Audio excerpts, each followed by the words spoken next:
Banyak yang beranggapan bahwa internet, telepon, dan seluruh telekomunikasi digital yang kita nikmati dihubungkan oleh satelit. Padahal lebih dari 99% telekomunikasi digital yang kita nikmati dihubungkan oleh kabel yang berada di lautan luas. Kabel-kabel inilah yang menghubungkan hampir seluruh telekomunikasi digital yang sahabat nikmati. Kalau 99% telekomunikasi digital yang kita nikmati dihubungkan oleh kabel yang terpasang di daratan dan di lautan, lalu apa fungsi satelit? Kenapa pemerintah dan pihak swasta membeli satelit? Padahal kontribusinya sangat sedikit. Dan coba sahabat bayangkan, apa yang terjadi jika satelit tidak pernah ditemukan? Apakah dunia masih akan semaju sekarang? Dalam video ini, kita akan bahas seberapa penting peranan satelit bagi kemajuan teknologi telekomunikasi.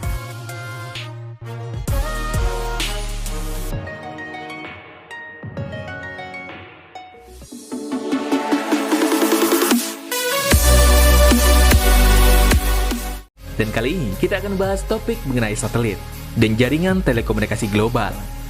Sebelum itu, bagi sahabat yang ingin mendukung channel ini, jangan lupa untuk like, subscribe, dan bagikan video ini.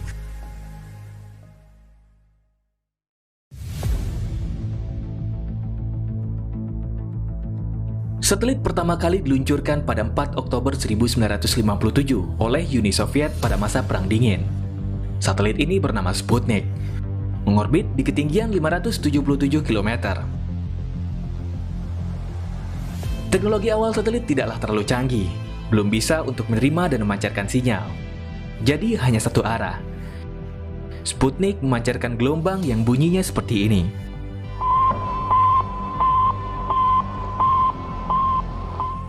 Teknologi satelit terus dikembangkan dan ditiru oleh Amerika Serikat dan negara lainnya, sehingga berkembang seperti saat sekarang ini. Bagi sahabat yang merupakan kaum milenial atau yang lahirnya di tahun 80 dan 90-an, mungkin mengira satelit memegang peranan penting dalam telekomunikasi global. Sebab, film-film, buku pelajaran, dan iklan di TV selalu menggambarkan peranan satelit sangat signifikan bagi telekomunikasi elektronik. Sering kali kita diperlihatkan gambar satelit yang menghubungkan sinyal antara satu poin ke poin lainnya, sehingga ada istilah cloud, yang berarti kalau kita sedang online, kita sedang mengakses sinyal yang dihubungkan melalui satelit. Tapi tahukah sahabat, bahwa sebenarnya lebih dari 99% telekomunikasi digital yang kita nikmati ditopang oleh jaringan kabel. Jaringan kabel ini membentang di lautan luas. Lebih dari 420 jalur kabel fiber optik bawah laut menunjang lebih dari 99% telekomunikasi digital. Kabel-kabel inilah yang menghubungkan komunikasi antar daerah, pulau, ataupun antar benua. Kalau di daratan, penampakan kabel fiber optik seperti ini. Terkadang instalasinya acak-acakan. Kabel ini tersambung dengan menara-menara BTS, atau langsung ke jaringan telepon dan Wi-Fi bagi yang berlangganan. Dan jika ditelusuri, kabel-kabel ini akan bermuara ke tepi pantai, yang akan terhubung dengan jaringan kabel fiber optik bawah laut. Saat berada di lautan, kabel-kabel ini ukurannya akan relatif lebih besar. Kabel ini terdiri dari beberapa lapisan pelindung. Itu tergantung kedalaman laut yang dilewati oleh kabel fiber optik. Sahabat mungkin pernah mengalami internet tiba-tiba lemot, padahal sinyal penuh. Itu bisa saja karena jaringan kabel fiber optik bawah laut yang terputus karena jangkar kapal, terseret jaring kapal nelayan, atau terkena gigitan hiu. Suatu daerah atau wilayah biasanya ditopang oleh lebih dari satu jaringan kabel fiber optik. Jadi, ketika kabel terputus, masih ada backup jaringan yang lain, walaupun akan berpengaruh terhadap kecepatan internet. Tetapi terkadang, jaringan internet di suatu wilayah hanya ditopang oleh satu jaringan kabel bawah laut.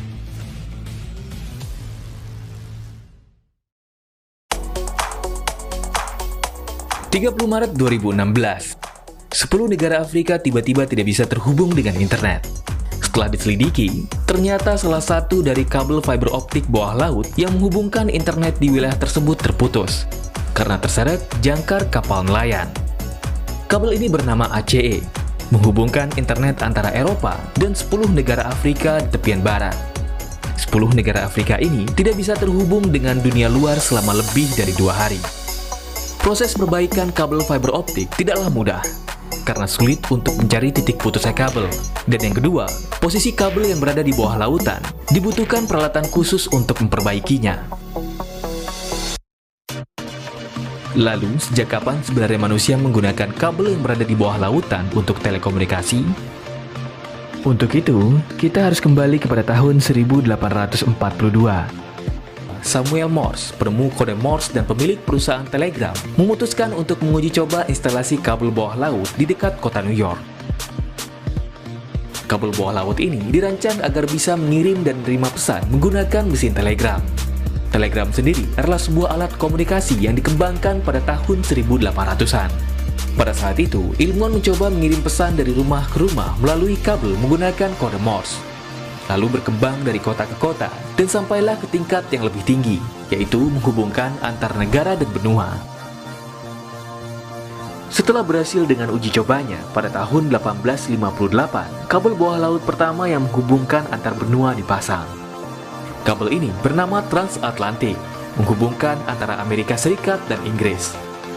Seperti ini kabel bawah laut pertama kali dipasang pada tahun 1858. Kabel ini hanya dilepaskan dari bagian belakang kapal, dan tidak secanggih pemasangan kabel fiber optik modern, yang menggunakan alat seperti bajak untuk menggali alur kecil dan menempatkan kabel. Hal ini bertujuan untuk melindungi kabel dari jangkar kapal, jaring penangkap ikan, ataupun dari gigitan hiu. Tetapi terkadang pemasangan tidaklah selalu sempurna, dan kabel terputus karena jangkar kapal. Seperti kasus di Afrika pada tahun 2016. Kabel-kabel ini terus diperbarui tiap tahunnya. Umur rata-rata kabel fiber optik bawah laut adalah 25 tahun. Dan setelah kabel itu dipensiunkan, diganti dengan jaringan yang baru. Kalau dahulu di zaman telegram dan telepon, kabel bawah laut menggunakan tembaga. Dan sekarang adalah zamannya fiber optik. Fiber optik dikenal sebagai media telekomunikasi yang paling handal yang pernah ditemukan. Kecepatannya hampir menyamai kecepatan cahaya. Ini dia jaringan kabel fiber optik bawah laut di seluruh dunia. Dan ini jaringan kabel fiber optik bawah laut yang ada di Indonesia. Semua jaringan ini terkoneksi dengan jaringan di darat, lalu terhubung dengan menara-menara BTS, telepon rumah, dan wifi bagi yang berlangganan. Dan jikalau 99% telekomunikasi elektronik dihubungkan melalui kabel fiber optik, pertanyaannya, kenapa pihak swasta dan pemerintah negara-negara dunia membeli satelit? Fungsi satelit yang paling umum sebenarnya adalah untuk memancarkan siaran televisi ke daerah-daerah terpencil atau ke yang berlangganan TV satelit. Jika sahabat pernah menemui antena parabola seperti ini, itu katanya terhubung langsung dengan satelit. Atau bisa juga untuk aktivitas perbankan dan militer, karena jaringan satelit dinilai relatif aman dari penyadapan dan hackers. Harga satu satelit tentunya tidaklah murah. Untuk membangun satu satelit, dibutuhkan dana sekurangnya 2 triliun rupiah. Itu juga belum termasuk biaya roket untuk meluncurkan satelit ke orbit bumi, dan juga biaya pemeliharaannya. Fungsi satelit yang lain adalah sebagai surveillance system, atau untuk memata-matai negara lain. Dan juga sebagai global positioning system, atau yang lebih dikenal sebagai GPS. Bisnis satelit adalah bisnis yang sangat besar. Total omset tiap tahunnya lebih dari 4.000 triliun rupiah.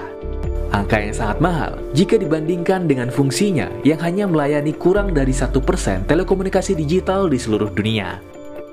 Dan menurut sahabat, apakah ada teknologi yang menyamai kecanggihan satelit yang anti sadap dan aman dari serangan hackers, tetapi bisa dibangun menggunakan biaya yang lebih murah, menggunakan teknologi parabola untuk memancarkan sinyal ke langit, dan langit akan kembali memancarkan sinyal tersebut ke parabola penerima?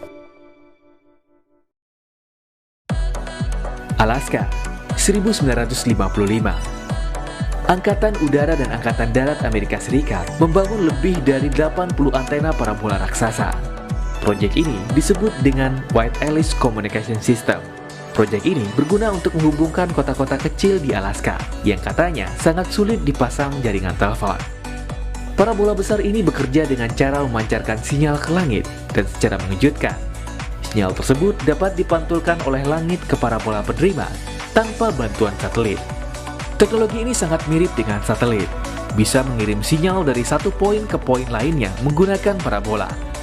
Tetapi bedanya hanya satelit itu sendiri. Jika menggunakan teknologi yang ada sekarang, satelit sebagai medianya yang menghubungkan sinyal dari parabola A ke parabola B. Sedangkan menggunakan Wide Alice Communication System, satelit tidak dibutuhkan sebagai media. Langit akan memantulkan sinyal dari parabola A menuju parabola B. Wide Alice Communication System memiliki keunggulan yang sama dengan satelit, yaitu sangat sulit dan hampir tidak mungkin untuk disadap ataupun dihack. Bukan hanya di Alaska, ternyata teknologi ini sempat diinstalasi di Kepulauan Okinawa, Jepang, Filipina, dan Hawaii. Tetapi sangat disayangkan, sebelum teknologi Wide Alice Communication System berhasil dikembangkan secara sempurna, pemerintah Amerika Serikat lebih tertarik mengembangkan satelit karena terpengaruh Uni Soviet yang terlebih dahulu meluncurkan satelit Sputnik pada tahun 1957. Amerika tidak mau kalah dari Uni Soviet, jadi Wide Alice Communication System ditinggalkan. Padahal jika dikembangkan, teknologi ini tentunya akan jauh lebih murah dibandingkan menggunakan satelit. Karena tidak memerlukan roket peluncur dan satelit yang membuatnya dibutuhkan dana triliunan rupiah itu. Bagaimana menurut sahabat?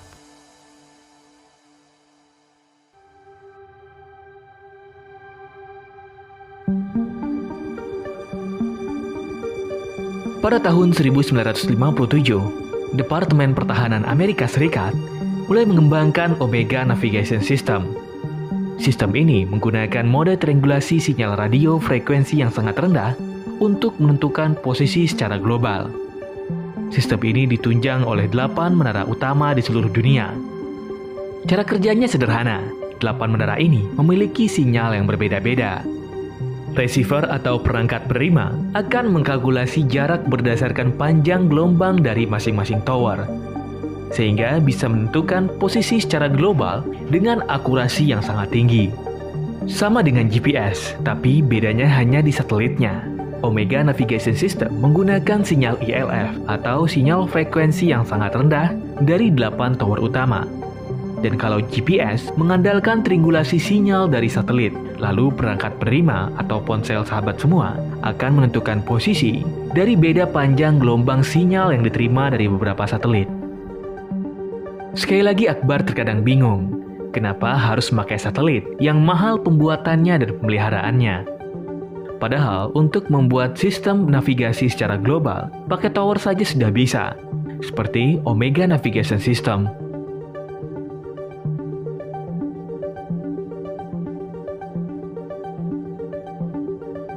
Dan bagaimana data kemacetan yang kita lihat di Google Maps atau aplikasi lainnya? Apakah itu juga dideteksi oleh satelit? Sebenarnya, tingkat kemacetan yang sahabat lihat di Google Maps, datanya juga berasal dari pelanggan Google itu sendiri. Sistem otomatis Google akan mendata berapa banyak ponsel yang berada di jalanan. Jika jumlah ponsel yang aktif di suatu jalan itu banyak, maka indikator di Maps akan menjadi merah. Dan kalau jumlah ponsel yang berada di suatu jalanan tersebut sedikit, indikator akan berubah menjadi hijau. Seperti dikutip dari Vice pada bulan Februari 2020 yang lalu, seorang pria bernama Simon membawa puluhan ponsel yang menyala bersama gerobak kecilnya. Ia membawanya berkeliling kota Berlin di Jerman. Dan hasilnya, setiap area yang dilewati oleh Simon dan gerobaknya yang penuh dengan ponsel tadi berubah menjadi merah di Google Maps, padahal jalanannya kosong. Jadi sama sekali bukan dideteksi oleh satelit. Satelit hanya berfungsi sebagai pemancar sinyal yang pasif, yang sebenarnya juga bisa digantikan oleh sistem yang lain, seperti 8 tower utama pada Omega Navigation System.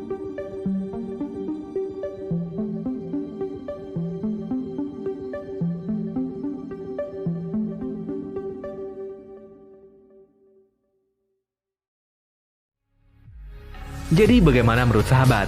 Apakah yang terjadi jika satelit tidak pernah ditemukan? Apakah dunia tetap akan semaju sekarang? Jawabannya tentu saja bisa. Yang pertama, internet, telepon, dan yang lain-lainnya yang menunjang 99% telekomunikasi global dihubungkan melalui fiber optik bawah laut yang tersambung melalui jaringan darat. Yang kedua, sistem GPS yang menggunakan satelit yang mahal itu bisa digantikan dengan sistem triangulasi menggunakan tower darat yang tentunya jauh lebih murah. Dan yang ketiga, sistem telekomunikasi aman untuk perbankan dan militer atau untuk menjangkau daerah pedalaman cukup gunakan Wide Alice Communication System yang telah dikembangkan sebelum satelit pertama Sputnik diluncurkan, yaitu dengan menggunakan teknologi memantulkan sinyal ke langit dan sinyal secara otomatis akan dipantulkan langit ke parabola penerima. Bagaimana menurut sahabat? Apakah kita sependapat? Silakan tulis pendapatmu di kolom komentar. Terima kasih telah menonton video ini sampai selesai. Jika kamu memiliki ide untuk topik berikutnya, silakan tulis di kolom komentar. Topik yang mendapat like terbanyak akan Akbar buat pada video selanjutnya. Terima kasih dan sampai jumpa.